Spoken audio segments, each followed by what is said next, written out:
Salam alaikum malidenw an b'aw fo k'aw barikada balimakɛ n'aw denkɛ dɔ Marasila Chérif chercheur an bɛna an da don bi sanuko la ni ye sanu aspect wɛrɛ ye parce que sanu caman bɛ ka bɔ bi Mali tɛ ka fɛn sɔrɔ a la caman bɛ ka bɔ sira wɛrɛw la sira min n'a tɛ ka yita nafa donc an b'an ka Chérifukɛ fo n'o ye Cheikh Tiyami Ayidara ye n bɛ fɛ an ka jɛ an ka nin témoignage lamɛn Chérifukɛ ka fura kan. TCT ay kabako caman kɛ a belebele dɔ filɛ kɔrɔ an ka jamana ɲɛma kɔrɔ n'o ye Musa Tarawele o ka garde corps min ye san 10 kɛ a kɔ n'o ye Samu Jara ye a ye maire kɛ Ɲamakɔrɔ a ye maire kɛ Senu a banana a ye fura in kibaru ye Facebook sanfɛ a ye fura in ɲini k'a sɔrɔ a ye video kɛ tile 3 kɔfɛ a y'a jira k'a fɔ bana minnu b'ale la n'o ye prostate juguman ye n'o ye ɲɛgɛnɛ kɛ bana ye ani a bolo numan bolo o paralyselen don a kirinen don a tɛ se ka foyi ta n'a ye min tɔ bɛ ben ka bɔ a bolo fura in y'o tile kelen heure 6 kɔnɔna na paralysé bolo bila o ye kelen sɔnni minnu bɛ a la ani diabète ni tension ninnu o tɔɔrɔ bɛɛ tununna na 3 jours kɔnɔ tile 3 kɔnɔ a yɛrɛ bɔra ka video kɛ a bɛ se k'a lajɛ an ka page sanfɛ ala ka ni silamɛ bɛɛ kɛnɛya. Ok, merci. Donc a ye nin témoignage mɛn n'o y'an balimakɛ Chérifukɛ n'o ye Cheikh Tiyami Ayidara an bɛ don an ka sujet kɔnɔ n'o ye sanu ye n balimaw bila ko tɛ ne tun bɛ ka kuma fɔ n k'an ka sanu nationaliser ka sanu kɛ an ta ye o ye société ba ninnu ye mais phénomène wɛrɛ fana bɛ yen parce que Mali tɛ ka foyi sɔrɔ n'i y'a ta k'a lajɛ sanuko la à peu près an bɛ ka 30% de sɔrɔ o société ba ninnu ye bon sanu wɛrɛ sanu baden de fana bɛ ka bɔ duguma sira fɛ état tɛ ka se ka min contrôler min contrôle bɛ ka échapper état la bon i b'a ye k'a fɔ o senfɛ jɛkulu dɔw sigira agrément dir'u ma ka sanu collecter a jɛkulu ka ca ICROM b'o la association des comptables et de collecte d'or olu bɛ o la donc wa objectif ye mun de c'est-à-dire ka sanu collecter nin damana misɛnnin ninnu na n'u ye sanu sɔrɔ est-ce que y'a faamu u bɛ n'a feere olu ma déjà agrément b'u bolo olu bɛ taxe ni impôt sara donc u bɛ bɔ n'a ye ka taa sanu falen kɔ kan ou bien ni mɔgɔw nana Mali kɔnɔna la u bɛ se ka na sanu san u bolo parce que olu bɛ état ka taxe n'a ka fɛn bɛɛ sara donc an nana ka na mun de ye i b'a ye k'a fɔ sanu baden de bɛ bɔ an ka sɛgɛsɛgɛliw la a n'an ka jateminɛw an ye k'a fɔ sanu camanba de bɛ bɔ état ti min contrôler o ye dɔrɔn duguma sira fɛ donc duguma sira la i b'a ye k'a fɔ état tɛ ka se ka sanu camanba de contrôler n'i ye Mali ta k'a lajɛ bi jeune baden mɔgɔ baden de kɛlen bɛ ka miliyɔn sɔrɔ u kɛlen bɛ ka u spécialiser nin domaine na c'est-à-dire u bɛ bɔ ni sanu ye u bɛ sanu san est-ce que i y'a faamu ka bɔ n'a ye agrément t'u bolo ka taa n'a ye ka taa falen Dubaï sanu min bɛ déclarer Mali kɔnɔ yan ani sanu min bɛ déclarer Dubaï i b'a sɔrɔ u cɛ ka jan o jɛgɛjalan ni naji par exemple a dɔw la n'u ye 20 tonnes déclarer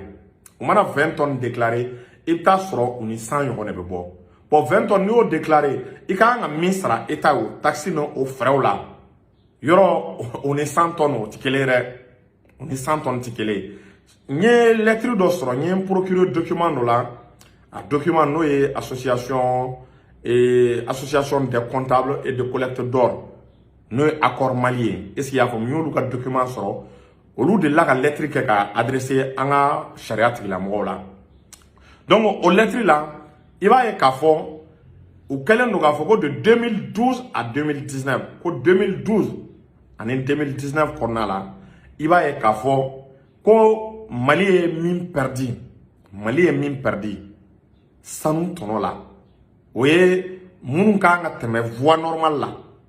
Mali ye min perdi i b'a ye k'a fɔ k'a bɛ taa 5 000 milliards an ye lamɛn ka ɲa dɛ 5 000 milliards k'a bɛ taa o la Mali ye min perdi parce que i b'a ye k'a fɔ u tɛ tɛmɛ n'a ye association ninnu ka canal la u tɛ tɛmɛ n'a ye agrément ninnu ka canal la donc u bɛ taa minnu déclarer u bɛ min déclarer Mali la ani u bɛ taa min déclarer Dubaï i b'a ye u tɛ kelen donc i b'a ye k'a fɔ état malien de bɛ perdi la alors que ninnu dun ni nafa ni sanu tɔnɔ ni taxi ni bɛ se ka nafa baden de ɲa état ye surtout an bɛ contexte min na embargo contexte état mago bɛ wari la état mago bɛ liquidité la pour que ka se ka baaraw kɛ ka sanu kɛ ka service public la fonctionner est-ce y'a faamu ka carburant ni fɛnw di mɔgɔw ma état mɔgɔ bɛ liquidité la bon alors que yana an ka taa ɲini yɔrɔ jan il suffit an ka contrôle boli nin kan dɔɔni dɔrɔn ka contrôle boli nin kan état ka fɔ sa état ka accepter a ka contrôle kɛ mɔgɔ si kana bɔ ni sanu ye k'i bɛ taa feere Dubaï ou bien i bɛ taa feere jamana wɛrɛ la n'o ka sɔrɔ agrément t'i bolo état ka yamaruya papier parce que o de b'a to est-ce y'a faamu i bɛ fɛn caman déclarer o de b'a to i b'a ye k'a fɔ état yɛrɛ bɛ tɔnɔ ni nafa sɔrɔ sinon nin contexte la i b'a ye k'a fɔ sanu camanba a bɛ ka bɔ état ti foyi kalama a la donc o de la commerçants tulo bɛ na mɔgɔ baden de bɛ bɔ bi est-ce y'a faamu n'u bɛ taa Dubaï n'u bɛ taa yɔrɔ wɛrɛw la est-ce y'a faamu u bɛ taa sanu u bɛ t'u ka wari don sanu na n'u ye sanu san damanda ninnu na u ni sanu ninnu i b'a ye k'a fɔ u n'a bɛ taa Dubaï donc n'u taara Dubaï u bɛ taa sanu ninnu feere sisan k'u ka sanni kɛ o la n'u ye sanu ninnu feere sisan u bɛ gagner u b'u ka sanni kɛ o la parce que i b'a ye k'a fɔ u bɛ wari min sɔrɔ o la o nafa bɔ ka bon u bolo u ka bɔ ni CFA liquidité ye de u bɛ sanu sɔrɔ nɔgɔya la i bɛ taa sɔrɔ agrément t'u bolo u bɛ bɔ n'a ye nɔgɔya fana kɔnɔna la donc agrément bɛ minnu bolo du coup ni état olu habilité i b'a ye k'a fɔ olu yɛrɛ mɔgɔw tɛ tɛmɛ ni olu ka canal ye alors que état yɛrɛ ka bɔ état ka sɔrɔ bɛ o de la agrément bɛ minnu bolo dɛ n'i bɛ bɔ ni sanu ye ou bien n'i nana malo la k'i bɛna sanu san i ka tɛmɛ n'olu ka canal ye état ka bɔ b'o de la olu de bɛ se ka caman ladon état kun donc ne bɛ ministre des mines m'a interpellé nin yɔrɔ la a k'i jija ka nin secteur nin contrôler bila ko tɛ est-ce que i y'a faamu nin ko in bɛ sen na mais an bɛ contexte min kɔnɔ nin ye contexte particulier de il faut que rentrée d'argent de ka kɛ état kun